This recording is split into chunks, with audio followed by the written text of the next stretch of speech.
Assalamualaikum warahmatullahi wabarakatuh. Ini Mbak Uronyo po. Nah, tengah pun kejadian di bengkel Jalan Jauh Pasar Ikan Idi Raya Aceh Timur Aceh. Nah kejadian, nah itu banyak bang kejadian baru detik. Dah malam gede, alhamdulillah. Po gede di menggrup likut nah pintu likut.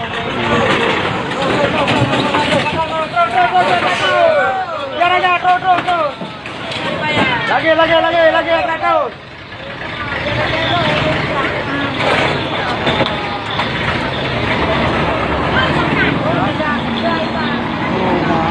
Baik putren temen.